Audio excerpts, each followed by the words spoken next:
Assalamualaikum warahmatullahi wabarakatuh. Halo semuanya teman-teman, selamat siang, selamat datang kembali di channel kesayangan kita, channel Ilo Entry. Dan masih bersama saya Ilo, dimanapun teman-teman berada, semoga teman-teman selalu dalam keadaan sehat walafiat tanpa kekurangan satu apapun. Amin amin ya robbal alamin.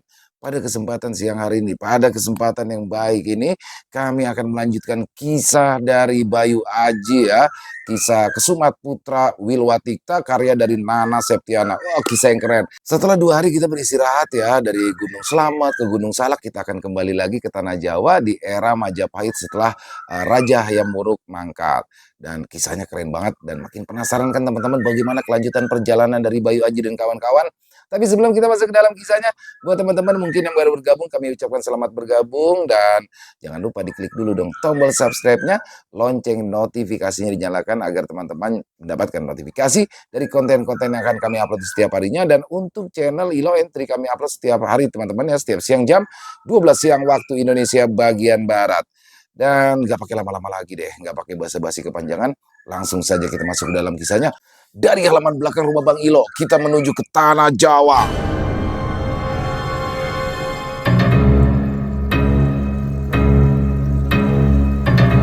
Masuk ke wilayah Macan Loreng. Kesumat Putra Wilwatikta Part 11.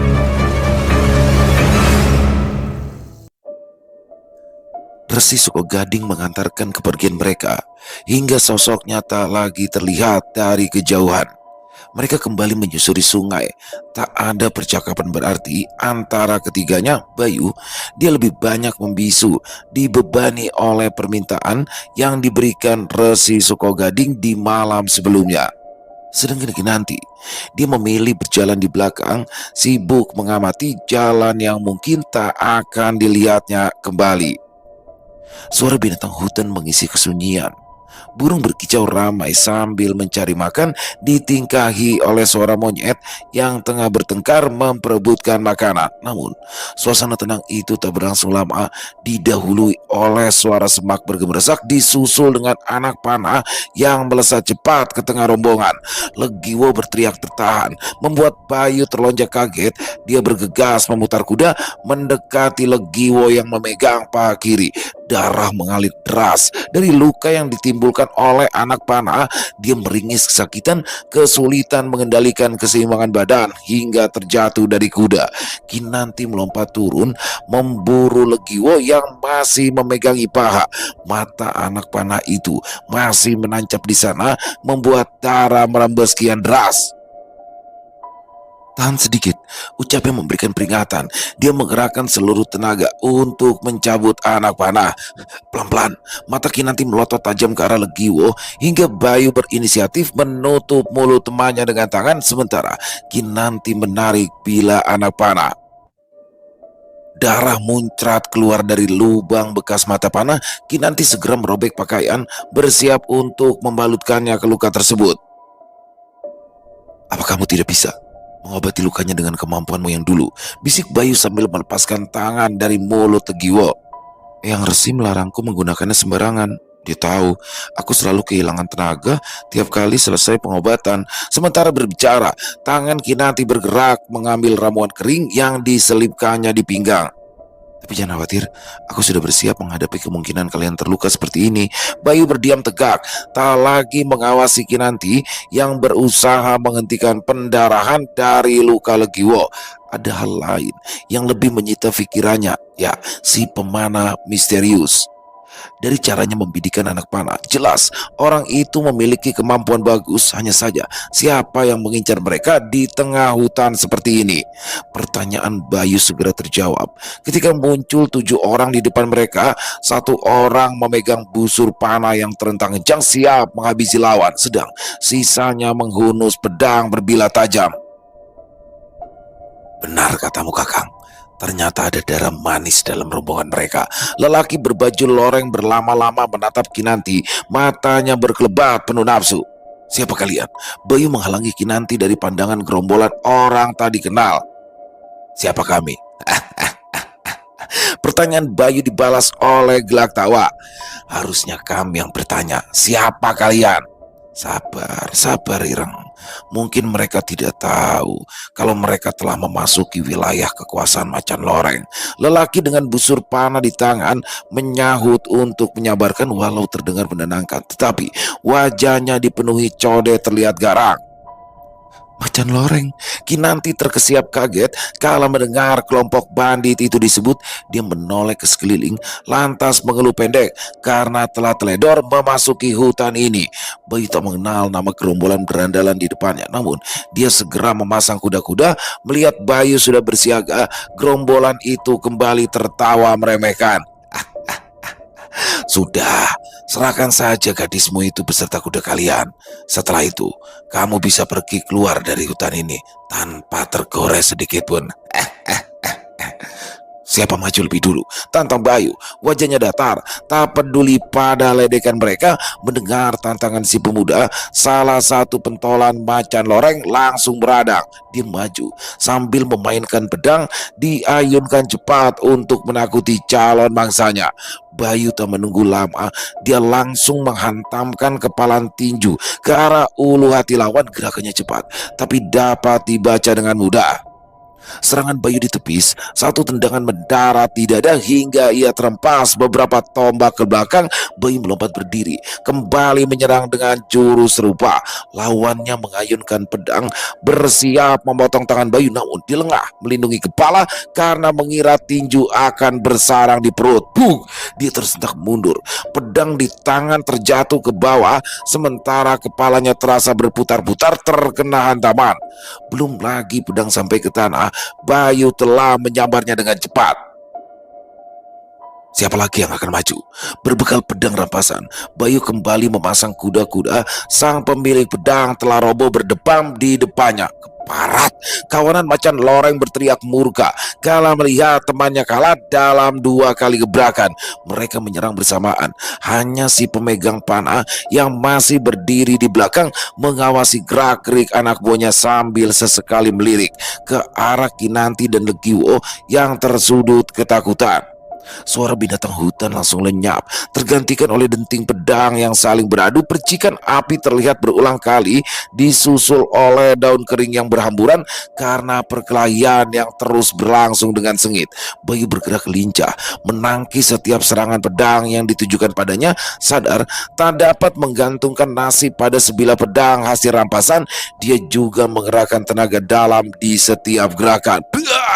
Kinanti memekik sambil menutup kedua telinga ketika sebuah cahaya menyambar pohon tempatnya berlindung. Api berkobar cepat sehingga dia merangkak sambil menyeret Legiwo agar menjauh dari arena pertempuran. Lelaki yang dipanggil Ireng merangsek kian ganas, serangannya sejak tadi hanya mengenai angin. Keparat, jangan menghindar terus. Nafasnya tersengal-sengal, tapi pedang kebanggaan masih digenggam erat. Dia berhenti sebentar untuk menarik nafas, lalu bersiap menyerang Bayu dengan kekuatan penuh. Walau tidak mengenal gerombolan bandit yang ada di depannya, Bayu sadar dia tak dapat lengah. Karena itu pula dia langsung melompat menghindar ketika lawannya menyerbu. Pedang milik lawan mengeluarkan api berwarna putih, berkobar panas, mengancam akan membinasakan semua mangsanya. Bayu meloncat kembali, peluh menetes di kening karena kewalahan menghadapi beberapa orang lawan sekaligus. Keris naga lirang mendengung seolah memanggilnya, tapi dia memutuskan untuk tidak peduli. Bahkan ketika satu tebasan pedang berhasil mengenai lengan kirinya, dia terdiam sejenak, menatap darah yang merembes keluar sehingga dia lengah atas serangan yang diarahkan padanya. Bayu terbental jatuh, terbatu keras ketika punggungnya menghantam tanah. Darah segar mengalir dari sudut bibir. Dia langsung mengusapnya dengan punggung tangan. Macan Ireng memanfaatkan kesempatan tersebut. Dia langsung berkelebat mendekat, lantas menyepak keras sisi tubuh Bayu. Pedang diayunkan, bersiap menusuk dada Bayu, namun pemuda itu telah bersiap akan kemungkinan tersebut. Tinju Segara Sadaka dihantamkan ke tanah, membuat para penyerangnya terpelanting ke segala penjuru. Luar biasa. Pemuda sepertimu berhasil menaklukkan anak buahku hanya dalam satu serangan. Bayu berpaling menatap lelaki bercodet yang kini menawan Kinanti. Sebelah tangannya memegang keris yang diarahkan ke layar Kinanti. Setetes darah segar keluar dari luka yang ditimbulkan tusukan bila keris. Wajah Kinanti pias menahan takut, matanya bergerak liar ketika bertatapan dengan Bayu. Buang pedang di tanganmu itu. Tidak ada pilihan selain menuruti kehendak lawannya. Bayu melepaskan pedang ke tanah, membiarkan dirinya disergap oleh gerombolan macan loreng. Kinanti menggeleng panik melihat keputusan Bayu menyerah pada lawan mereka, namun gerakannya hanya membuat keris menusuk semakin dalam. Diam, kalau masih ingin selamat. Lelaki yang menawannya mencium kening Kinanti, lantas melumat bibir gadis itu dengan nafsu menggebu-gebu. Kinanti menjerit, kakinya langsung bergerak tanpa sadar, menyepak selangkangan lelaki bercodet itu hingga terkesiap kaget. Kurang ajar. Pipi Kinanti ditampar keras hingga kepalanya tersentak ke belakang. Belum sempat gadis itu bereaksi, macan petak langsung menotoknya. Kinanti! Bayu bergegas bangkit, tapi macan irang memukul kepalanya dengan gagang pedang. Bayu jatuh tersungkur. Pukulan macan irang berhasil membuatnya kehilangan kesadaran. Lelaki bergelar macan ireng itu tak terima dikalahkan dengan mudah oleh anak muda yang seumuran anaknya itu, sehingga dia langsung mengerahkan tenaga dalam saat memukul kepala sang lawan. Macan petak, gelar yang dipakai oleh pemimpin gerombolan macan loreng itu, meludah ke tanah saat melihat lawannya roboh. Dia langsung memanggul gadis yang berhasil ditotoknya, lalu memberikan isyarat pada anak buahnya agar segera pergi. Bawa ketiga kuda itu, harganya cukup tinggi kalau dijual ke pasar. Dia mendengus sambil meremas tubuh gadis digendongannya. Sekali lagi, gadis itu terlalu cantik, membuat macan petak sudah tidak sabar untuk mencicipinya. Bagaimana dengan dua pemuda ini? Macan kerama, lelaki berikat kepala merah menunjuk ke arah dua korban mereka. Satu sudah terkapar di tanah, sedang satu orang lagi tersandar di batang pohon menatap mereka dengan wajah ketakutan. Macan irang memandang pada satu-satunya korban yang masih sadar. Dia menyeringai melihat lelaki muda itu meringis memegangi pedang pendek untuk mencoba mempertahankan diri.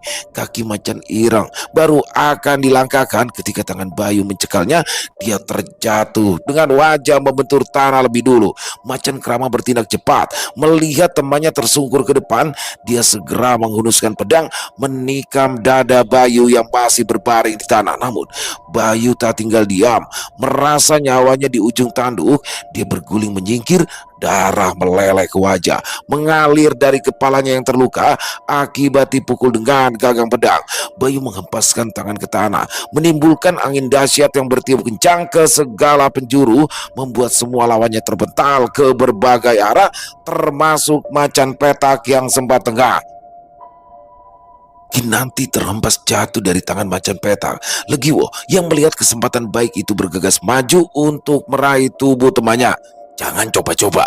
Macan petak melompat berdiri, tapi gerakannya kalah cepat dengan Bayu yang langsung melemparkan pedang di tangannya. Macan petak tersentak. Ia mundur ke belakang untuk menghindari tajamnya pedang. Legiwo memanfaatkan waktu dengan membawa Kinanti menjauh. Bayu berdiri tegak, tangannya tak memegang satu senjata pun.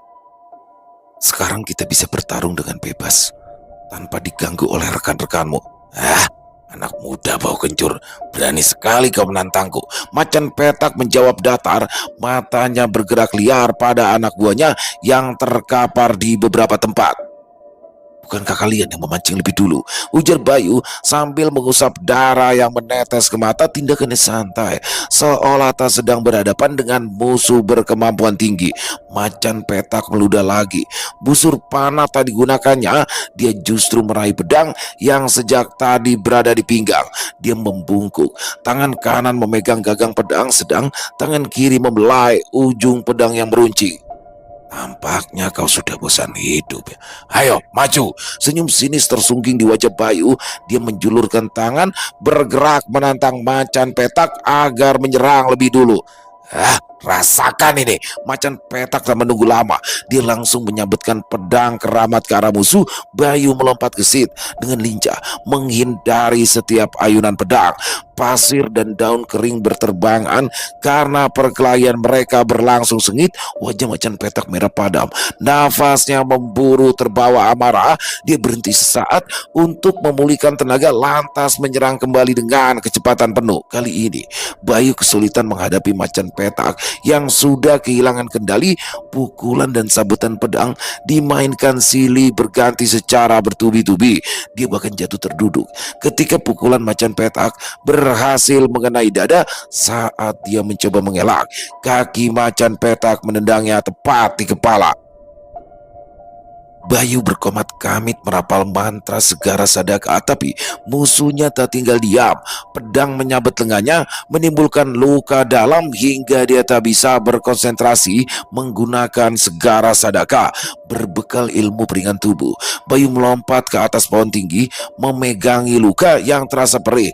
Terbersit di benaknya untuk menggunakan keris naga lirang, namun dia mengurungkan niat saat teringat pesan dari Resi Sukogading. Batal memakai keris naga lirang, Bayu meraih mustika embun putih yang diberikan oleh Resi berjanggut putih itu padanya. Baru saja batu mustika itu digenggamnya, Bayu sudah terjengkang jatuh ketika macan petak menyusulnya ke atas. Dia tersentak saat tahu musuhnya pun memiliki kemampuan meringankan tubuh.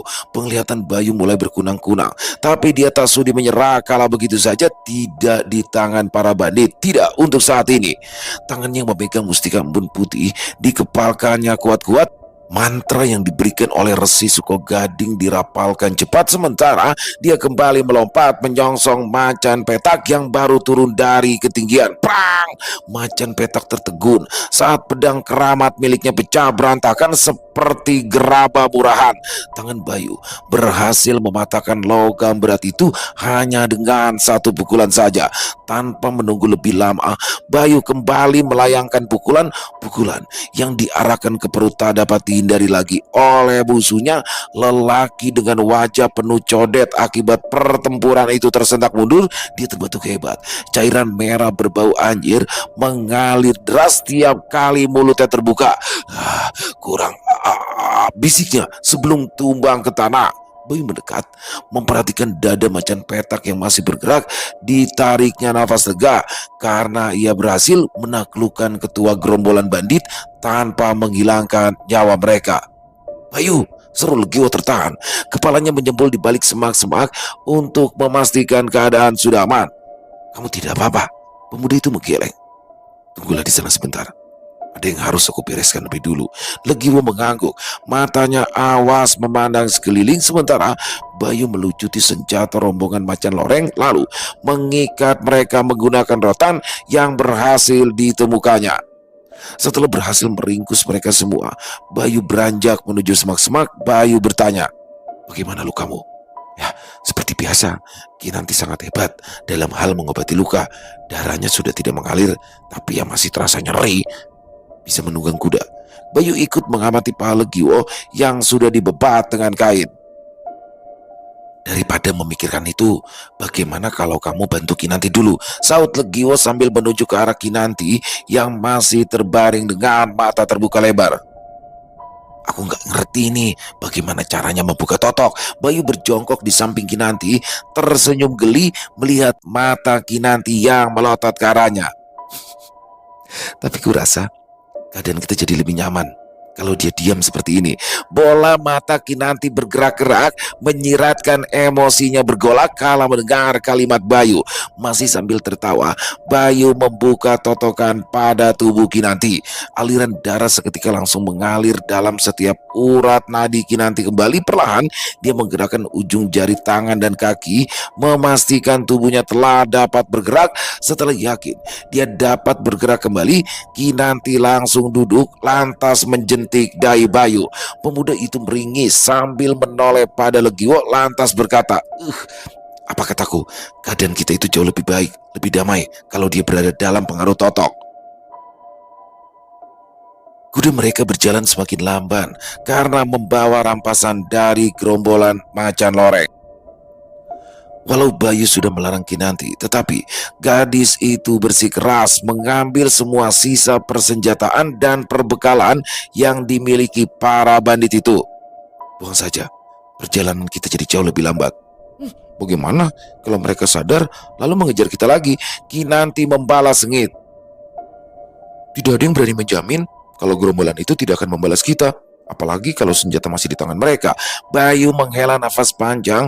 Apa yang dikatakan gadis itu memang benar adanya. Kalau begitu, kita cari sungai.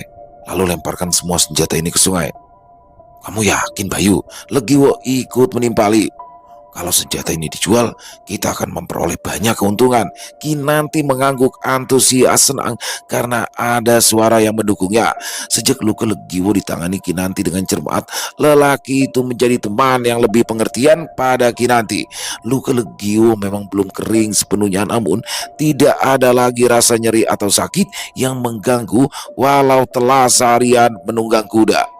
Bibir Bayu mengetat, ingin membantah tapi kedua rekannya itu sudah berbulat kata. Jadi dirinya memilih mengalah, kembali menyusuri jalan yang diapit hutan di kanan kiri. Kinanti, kau pernah bercerita tentang seorang perempuan yang dibawa oleh Magio Geni ke kota raja. Apa kau pernah bertemu dengan gadis yang bernama Endang? Kuda Kinanti meringkik pelan saat penunggangnya memacu sedikit lebih kencang. Gadis itu menjajari Bayu, membiarkan Legiwo bersenandung sendirian di belakang. Kenapa memangnya? Dia kekasihmu? Tanya Kinanti penasaran. Aku kira kau menghajar Magio Geni karena ingin menyelamatkan Sekar. Tapi kenapa sekarang kau malah menyebut nama gadis lain? Bayu bimbang sesaat, ragu. Apakah dia harus menceritakan tentang kejadian yang membuatnya mengucapkan sumpah di depan Ibu Endang atau tetap menutup mulut saja? Namun, kebersamaan mereka selama beberapa bulan ini membuat Bayu tidak memiliki pilihan selain bercerita. Walau keras kepala, sering merepotkan, tetapi Kinanti dapat membuktikan bahwa ia adalah teman yang setia. Jadi, Bayu pun mulai menceritakan tentang Anom Singgi dan keluarga Endang, berlanjut ke pertemuan pertamanya dengan Legiwo, disusul dengan kisah tentang penginapan yang dikelola oleh Jarwo dan keluarga Sekar. Jadi, apa hubunganmu dengan kedua gadis itu? Bayu mengangkat bau, tak tahu harus menjelaskan seperti apa hubungan mereka. Mustahil, kalau kalian tidak memiliki hubungan khusus, buktinya kau bersedia bertaruh nyawa untuk menyelamatkan mereka. Mata Kinanti terpicing, nyaris terpejam karena matanya yang sipit. Jangan-jangan kau bersikeras ingin ke kota raja karena ingin menyelamatkan gadis itu. Bukankah sudah sewajarnya kita saling tolong-menolong? Bibir Kinanti mengerucut kala mendengar kalimat Bayu. Lelaki memang selalu berkata begitu. Jadi, apa kamu pernah mendengar atau bertemu dengan Endang? Kini Bayu yang kehilangan kesabaran. Sejak tadi gadis di sampingnya ini selalu saja bertingkah menyebalkan. Pernah? Aku juga sempat mengobati lukanya karena dia sempat melukai diri sendiri. Endang ingin bunuh diri. Kinanti tersenyum datar. Kau tidak akan mengerti bagaimana rasanya ketika menyadari masa depanmu tidak lebih baik dari jamban. Bukan hanya Endang, tetapi banyak perempuan lain yang mencoba melakukan hal serupa agar bisa terbebas dari rombongan Magio Geni. Rahang Bayu mengeras kala mendengar ucapan Kinanti. Jadi, mereka akan dijadikan wanita penghibur. Ya, bagi yang beruntung, karena memiliki wajah cukup cantik, mereka akan bekerja sebagai jalir di kejaliran yang bagus. Kinanti berbicara sambil menatap lurus ke arah depan, enggan membalas tatapan Bayu. Tapi yang tidak beruntung harus melayani lelaki hidung belang di pondok pedesaan, di mana para lelaki itu selalu menginginkan hubungan tidak wajar untuk memuaskan nafsu mereka.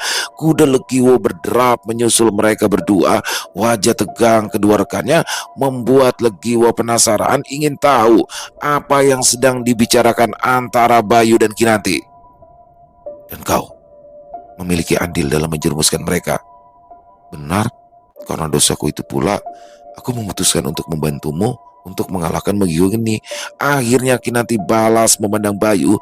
Matanya merah menahan rasa bersalah sekaligus marah karena tak bisa mengelak dari tudingan Bayu. Loh, bukannya kita berencana akan pergi ke kota raja bersama-sama? Jadi sebaiknya sudahi saja sampai di sini pertengkaran kalian. Legiwo menengahi. Jangan sampai kita batal melanjutkan perjalanan karena masalah ini. Kinanti membuang pandangan lebih dulu.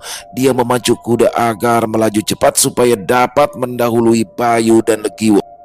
Mereka sudah mendekati desa terdekat. Setelah 2 hari melalui hutan belantara, Legiwo memberikan isyarat agar Bayu meminta maaf pada Kinanti atas ucapannya yang terdengar kasar. Dia baru saja dilecehkan oleh pemimpin macan loreng. Sekarang kau menyalahkan dirinya pula. Kan aku hanya bertanya, jawab Bayu sekedarnya. Bertanya tapi dengan nada kasar. Bayu mendelik sengit ke arah Legiwo, tetapi yang dipandangnya hanya meringis, memperlihatkan giginya yang kemerahan karena terlalu banyak menyiri. Kuda mereka melangkah pelan, hingga Kinanti yang menunggu di ujung jalan merengut kesal karena terlalu lama berdiam diri. Apa yang sedang kalian bicarakan? Matahari sudah hampir terbenam, baru kalian muncul. Legiwo tersenyum sabar, sedangkan Bayu hanya mendengus kesal. Mereka turun dari kuda karena telah memasuki pemukiman warga. Di sini ada kedai. Ada. Kita hanya harus berjalan masuk sedikit lebih jauh. Kinanti menggunakan selai kain untuk menyembunyikan sebagian besar wajahnya. Loh, kenapa wajahnya ditutup seperti itu? Legiwo yang selalu penasaran kembali bertanya. Penduduk di sini sudah sering melihatku bersama rombongan Magio Geni. Walau tidak pernah bersikap kasar karena takut pada mereka, tetap saja aku dipandang sinis.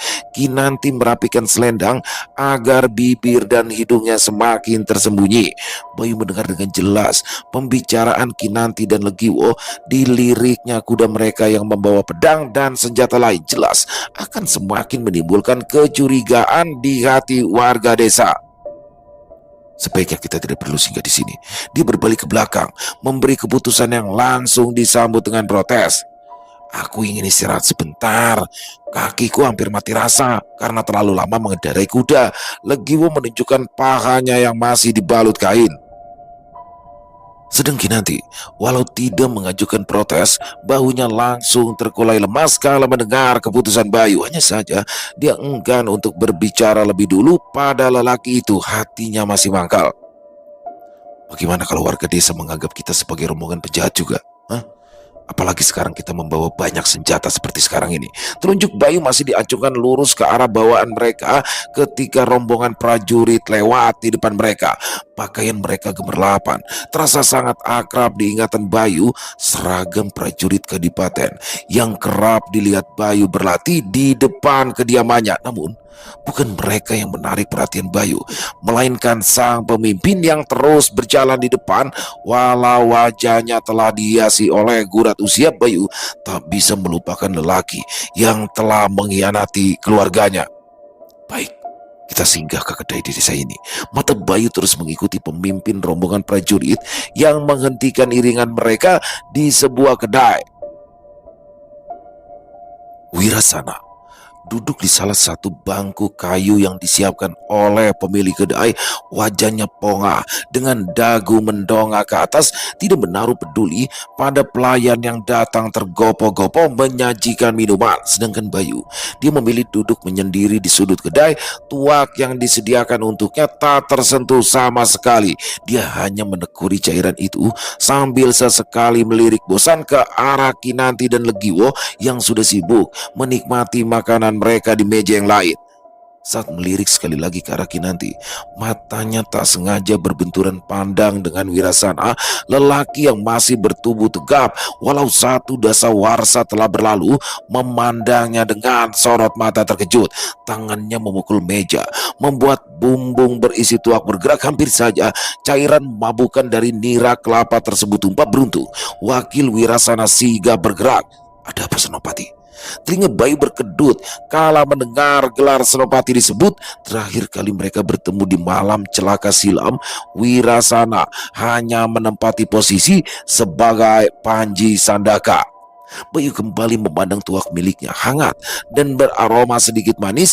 Diangkatnya bumbung berisi minuman memabukkan yang dapat menghangatkan tubuh, hanya mengangkat untuk mengukur isinya.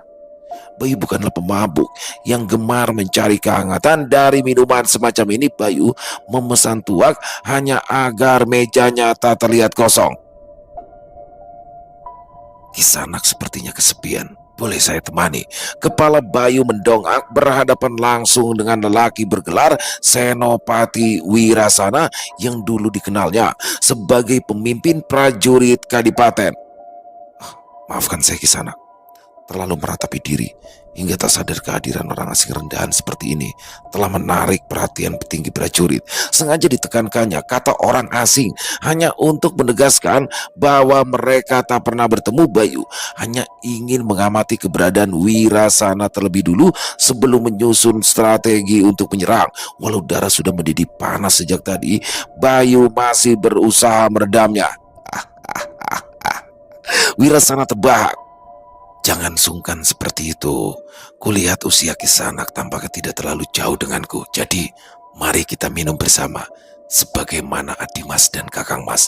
Telapak tangan Bayu gatal. Ia ingin sekali menghantam wajah sombong lelaki di depannya. Seakan merespon kehendak hati Bayu, keris naga lirang juga berdenyut kencang, terasa panas di pinggang walau telah diselubungi kain. "Pelayan, bawakan satu tuak lagi untukku." Tanpa mengindahkan penolakan Bayu, Wirasana langsung duduk di seberang meja. "Apa Kisanak tidak penasaran? Kenapa diriku mendatangimu? Sedangkan di meja sana sudah ada beberapa kawan yang menungguku." Wirasana menentang mata Bayu, entah mengharap balasan apa. Bayu kembali menggelengkan kepala, tidak berminat bertukar kata dengan lelaki yang telah mengkhianati keluarganya. Meski kini dia sudah mengganti nama, tetapi dendam keluarga masih bercokol kuat di dadanya. Wajahmu, wajahmu mengingatkanku pada bocah yang dulu sering mengekoriku." Tuak pesanan Wirasana telah tiba. Dia langsung menenggak minuman tersebut. "Siapa dia?" tanya Bayu terpancing juga. "Anak majikanku, tapi dia menganggapku sebagai kakaknya. Ya mungkin karena usia yang tidak terpaut jauh, sehingga kami bisa bergaul dengan akrab." Kini Wirasana memandangi wajah Bayu dengan cukup teliti. "Apa ada yang salah dengan wajah saya?" Bayu meletakkan cangkir di tangannya ke atas meja, sedikit tuak memercik tangan Bayu. "Entah kenapa, wajah Kisanak mirip sekali dengan adik angkatku itu." Wirasana tampaknya sudah mabuk. Entah berapa banyak tuak yang sudah dihabiskannya. Kening Bayu bertaut tapi tak berbicara. Sekian lama mengenal Wirasana, dia tahu lelaki itu akan terus berbicara kalau sudah mabuk. Tapi anak itu sudah mati, terjatuh ke jurang karena pengawalnya berlaku ceroboh.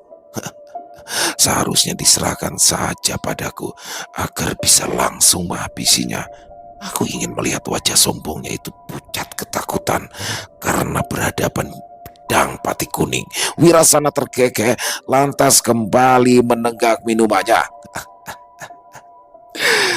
"Tahukah kau Kisanak, keluarga majikanku itu sangat baik, tapi juga sangat bodoh."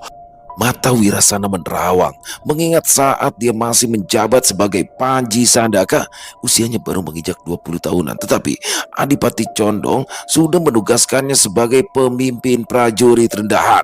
Jabatan yang cukup bergengsi, kalau saja dia tidak harus mengawasi remaja nakal yang bernama Raden Arya Dharmayasa. Remaja itu bukan hanya nakal, tetapi juga kerap membuatnya harus menelan ludah karena iri. Saat Wirasana seusia Arya Dharmayasa, dia harus berjuang hidup melawan para pencoleng di pasar Kadipaten, sedangkan anak majikannya justru menyia-nyiakan hidup dengan cara terus melarikan diri dari kediaman Kadipaten.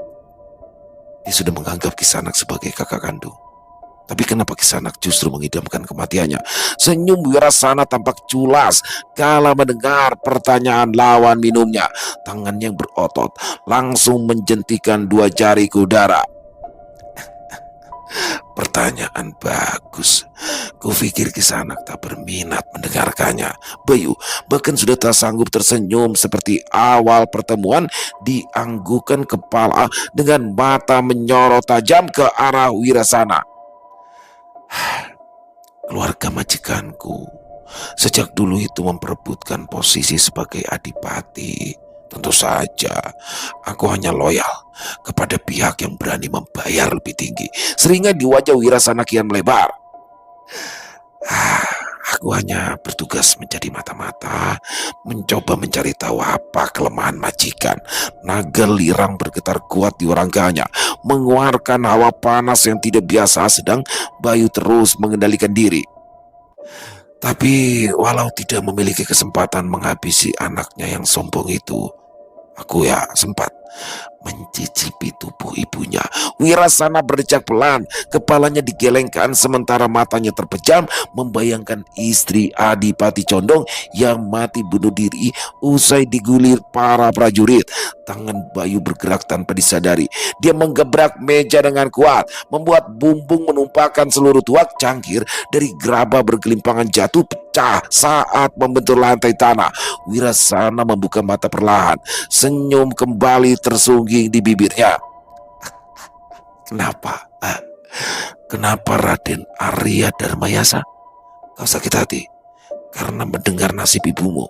Bisalah saat mengira jika Wirasana tak dapat mengenalinya, lelaki itu mendekat karena menyadari kemiripan antara remaja yang dulu selalu mengekori dengan pemuda yang duduk di dekatnya. Kini rahang Bayu mengeras, gigi-giginya gemeletukan menahan amarah yang meluap. Tak sadar jika rekan seperjalanannya menatap cemas pada tangannya yang bernoda darah karena pecahan gerabah.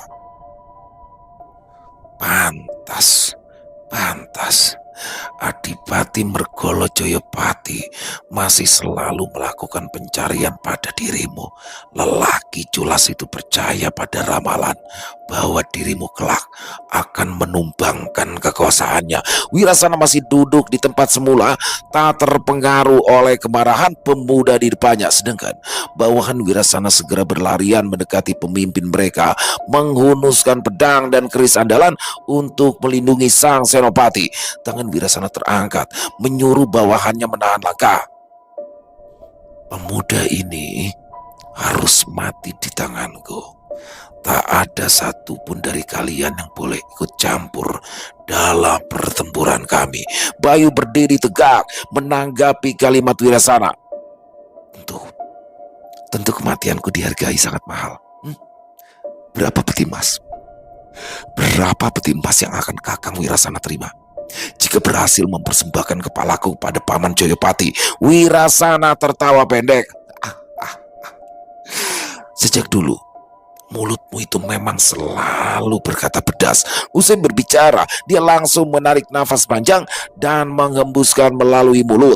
Dari mulut itu pula keluar angin panas yang langsung menerbangkan Bayu hingga ia terjengkang ke belakang. Bilik kedai yang terbuat dari anyaman bambu langsung hancur berantakan tertimpa tubuh Bayu tanpa memberi kesempatan lawannya membalas.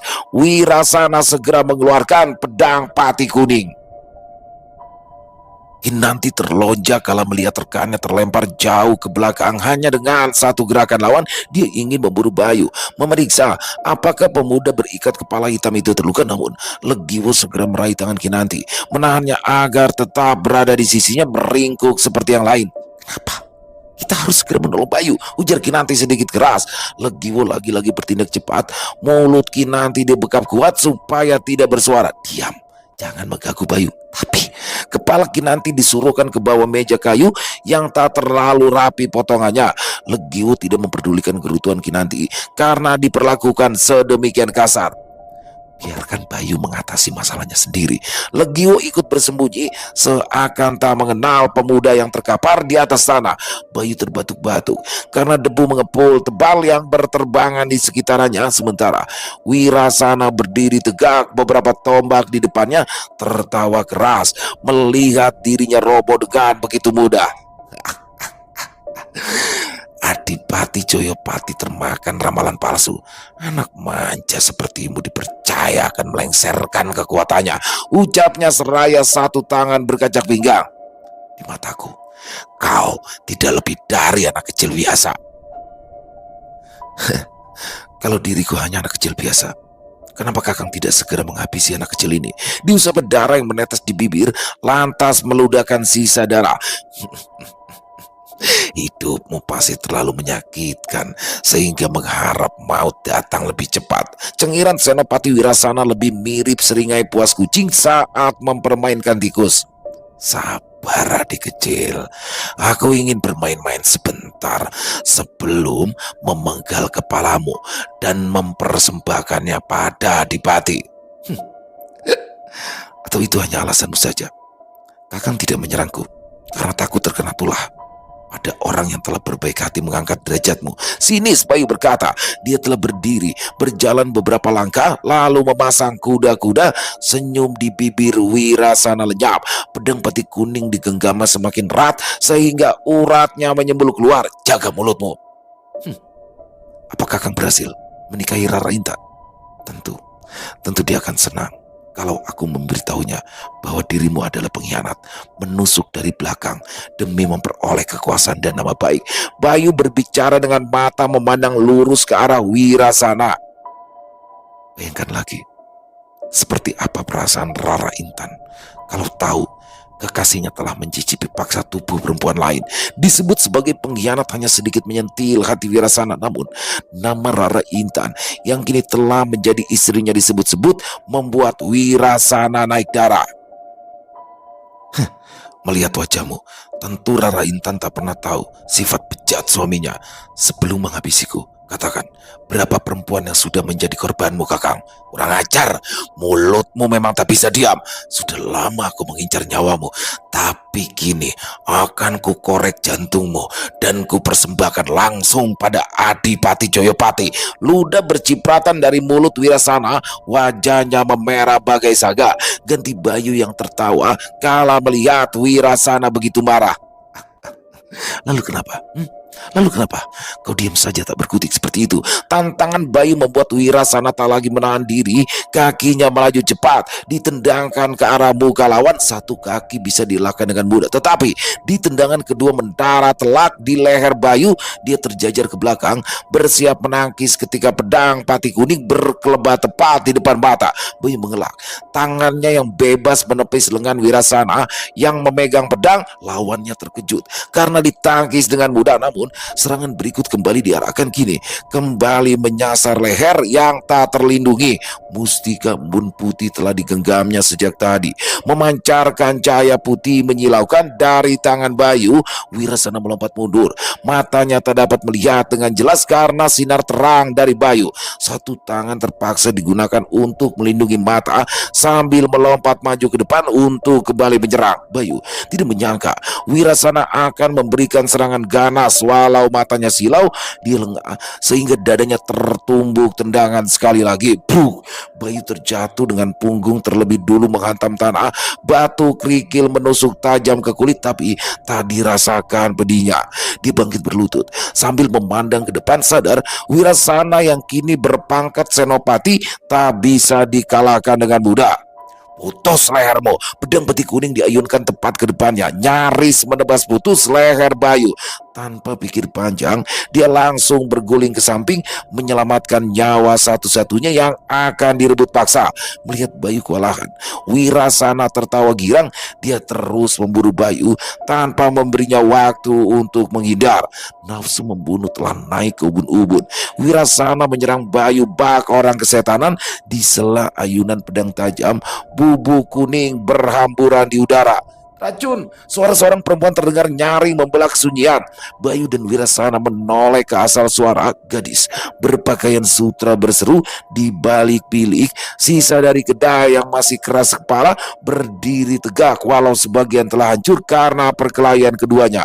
Bibir Bayu menipis cemas. Dia lupa Kinanti dan Legiwo masih berada di dekatnya, sedang Wirasana sumringah mendapati seorang gadis cantik mengkhawatirkan Bayu. Gadismu sangat cantik. Bayu melompat mundur, menjaga jarak dari racun yang ditebarkan oleh pedang pati kuning. Peringatan Kinanti tepat pada waktunya. Dari sudut mata, dia bisa melihat rumput yang terkena racun pati kuning melayu dalam sekejap. Dia bukan gadisku, sergap Bayu. Wirasana tertawa sambil memegang perut, seakan penyangkalan Bayu begitu menggelikan di telinganya. Ingin melindungi gadismu rupanya. Pantas kau bersikeras membuatku naik darah. Ternyata untuk mengalihkan perhatianku dari gadis itu. Kinanti yang sadar keberadaannya kini telah ketahuan, tak surut langkah. Dia kembali membuka mulut untuk meneriaki Wirasana. Laki pengkhianat sepertimu sama sekali tak pantas hidup, apalagi menjadi senopati. Tangan Legiwo kembali bergerak cepat. Dia lekas menutup mulut Kinanti dan menyeretnya menjauh. Gigi Kinanti juga tak mau kalah. Digigitnya tangan Legiwo yang berusaha membungkamnya. Temannya itu meringis kesakitan tapi tak bergeming. Bibir Kinanti dibekap kian kuat sementara mereka bergegas pergi bersembunyi. Tidak hanya cantik, dia juga penuh semangat. Pasti menyenangkan menghabiskan waktu di atas ranjang bersama gadis seperti dia. Kaki Bayu menjebak tanah dengan kuat. Kali ini pancingan Wirasana berhasil membuatnya merasa semakin khawatir. Bukan masalah besar kalau dia kalah di pertarungannya dengan Wirasana, namun bagaimana dengan Kinanti dan Legiwo yang telah diketahui keberadaannya oleh lawan mereka? Wirasana mengamati wajah Bayu dan sadar pemuda di depannya telah goyah. Dia pun menawarkan sebuah kesepakatan. Aku berjanji tidak akan menyentuh gadis itu jika kau bersedia menyerah kalah dan menghadap Adipati dengan sukarela. Bukannya tadinya kau ingin mengorek jantungku? Balas Bayu getir. Kalimat yang diucapkan Wirasana terdengar selembut beldu tapi penuh duri yang siap memerangkap orang bila lengah. Wirasana tak menyahut. Dia justru melayangkan pukulan bertubi-tubi ketika Bayu berbicara, memanfaatkan kesempatan saat lawannya tak waspada sehingga wajah Bayu menjadi sasaran empuk. Terkejut karena serangan yang dilancarkan dengan membabi buta, Bayu kembali melompat mundur, bersiap menggunakan ajian Segara Sadaka, tapi tendangan Wirasana telak menghantam dagu. Dia terpelanting jatuh, mulutnya menyemburkan darah karena kerasnya tendangan Wirasana. Butuh tekad yang kuat hingga akhirnya dia bisa bangkit dari posisi memalukannya. Wirasana mengayunkan pedang beberapa kali untuk membuat nyali Bayu ciut, namun dia luput jika mengira pemuda itu bisa takluk dengan mudah. Ya begitulah, keren banget kelanjutannya. Ini makin seru ya. Bagaimana setelah dari kediaman Resi Sukogading, sempat di perjalanan dihadang oleh grup macan loreng. Macan loreng, trio macan ya. Ada macan petak, ada macan apa tadi itu? Ada 3 lah ya. Jadi bagaimana di situ dia bisa lolos dan bertemu akhirnya dengan sosok Wirasana. Wah, jadi Wirasana ini dulu pada saat Raden Arya atau Bayu Aji ini masih ditinggal di Kadipaten, dia temen padahal. Bahkan udah dianggap kakak dan Wirasana sudah menganggap Bayu Aji itu adiknya dia. Tapi ya itulah, harta tata wanita itu mengubah segalanya. Wirasana yang dibayar lebih besar oleh paman tirinya dari Raden Arya membelot dan bahkan sampai detik ini masih mengincar kepala ya daripada Bayu Aji atau Raden Arya untuk dibawa ke sang Adipati Mergolo Joyopati. Dan di sini makin penasaran nih endingnya itu tuh menang apa enggak nih dia ngelawan, padahal kalau dia ngeluarin keris naga lirangnya selesai udah Wirasana. Tapi di sini Bayu Aji menahan sekuat tenaga, jangan sampai dia menggunakan keris naga lirang sesuai dengan pesan dari sang guru Resi Sukogading, karena itu akan mempengaruhi dirinya. Padahal kok dia ngeluarin udah kelar itu semuanya satu warung, tapi akan membahayakan dirinya juga dan juga teman-temannya. Makin keren, makin luar biasa, dan terima kasih kepada Mbak Nana atas kisah luar biasanya. Dan buat teman-teman semoga terhibur ya dengan kisah barusan. Untuk para pecinta penikmat horor, lebih khusus lagi kepada para subscriber dari channel Lilo Entry. Buat yang punya pendapat lain, yang punya komentar lain, bisa menuliskan di dalam kolom komentar ataupun hanya sekedar saling menyapa. Insya Allah kami akan menjawabnya satu persatu. Buat yang suka dengan videonya bisa diklik tombol like atau tombol jempolnya. Buat yang belum subscribe, ayo dong diklik tombol subscribe-nya. Jangan lupa lonceng notifikasinya dinyalakan agar teman-teman selalu mendapatkan notifikasi dari konten-konten yang akan kami upload di setiap harinya. Dan kami juga ingin mengucapkan terima kasih ya kepada seluruh teman-teman yang sudah selalu setia mendukung kami, yang sudah selalu hadir setiap harinya. Karena teman-temanlah kami selalu bersemangat berkarya. Dan di akhir kata saya Ilo mengucapkan permohonan maaf apabila mungkin dalam pembawaan kisahnya ada kata-kata saya yang salah ataupun ada kata-kata saya mungkin yang kurang berkenan. Dan sampai berjumpa lagi besok jam 12 siang ya, masih bersama saya Ilo di part 12-nya Kesumat Putra Wilwatikta bersama Ilo di channel Lilo Entry. Salam sukses bahagia selalu untuk kita semua. Wassalamualaikum warahmatullahi wabarakatuh.